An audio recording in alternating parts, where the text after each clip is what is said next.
কর্মসূচি আমরা রেডি করলাম, রাস্তা অবরোধ করেছিলাম। আমাদের ওসি সাহেব এসে আমাদের রাস্তা উঠিয়ে দিল যে আমাদের পূর্ব ঘোষিত কাজ না জানালে পরে রাস্তা অবরোধ করা যায় না। আমার বিডিও সাহেবের কাছে আমাদের সমস্ত সমস্যার কথা আমরা জানালাম। আমাদের যে পরিশ্রম করায় মেলা খেলা থেকে আরম্ভ করে যেসব ডিউটি আমাদেরকে দেয়, কিন্তু তার পরিশ্রম করাই ঠিকই আছে, কিন্তু তার পারিশ্রমিকটুকু আমরা পাই না। সেই যাদের জন্য আমরা পরিশ্রম করছি পারিশ্রমিকের জন্যই তো, সেটাই যদি আমরা না পাই কিভাবে কাজটা আমাদের এগোবে? আমাদের তো কাজে মন বসবে না।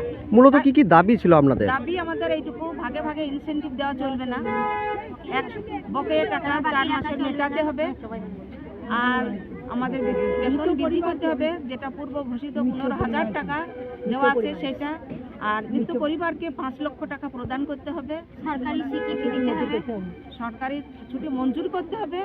আর একটা কথা, কোনো আশা দিদির যদি বাচ্চা হয় তবু সে ছুটি পায় না।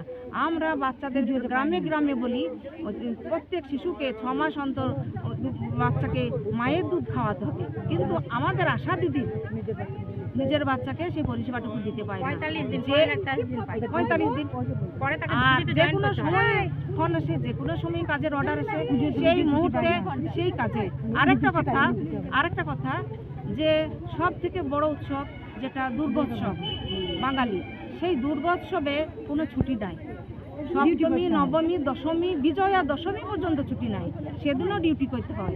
আমাদের ঈদ বকরিদ তাও আমাদেরকে কাজ করতে হয়, ডিউটি আসতে হয়, না হলে ওই দিন আমাদের ইনসেন্টিভ কাটা যায়। বিডিও স্যার কি জানালেন আপনাদের? হসপিটালে থাকার যেটা ব্যবস্থা, বিডিও স্যার কি জানালেন আপনাদের? বিডিও সাহেব একটা কথাই বললেন, আমরা একটা কথা বললাম যে আমরা যখন ডেলিভারি মা নিয়ে যাই বিপিএসসিতে, তখন আমাদের থাকার কোনো ব্যবস্থা নাই, আমাদের তো বাইরে বসে থাকতে হয়। ওইটা আমরা দাবি রাখলাম যে একটা ঘর আপনি যদি আমাদের আশাদের জন্য করে দিতে পারেন। তা উনি বললেন হ্যাঁ, ওইভাবে তো থাকা নয়, আমি আমার ইয়ে থেকে যে ফান্ডে থেকে যদি আমি কোনো টাকা দেখছি আপনাদের জন্য ওই রুমটা আমি করে দিতে পারি, আর আপনাদের যে দাবি দেওয়া সেটা আমি ঊর্ধ্ব কর্তৃপক্ষকে জানাবো। আর যদি আমাদের এই দাবি না মিটে তাহলে আমরা বৃহত্তর আন্দোলনে কি নাম ও পরিচয় আপনার? আমার নাম পাপিয়া জেসমিন, পুনেপিয়া সাব সেন্টার কলেশ্বর পঞ্চায়েত আশা দিদি।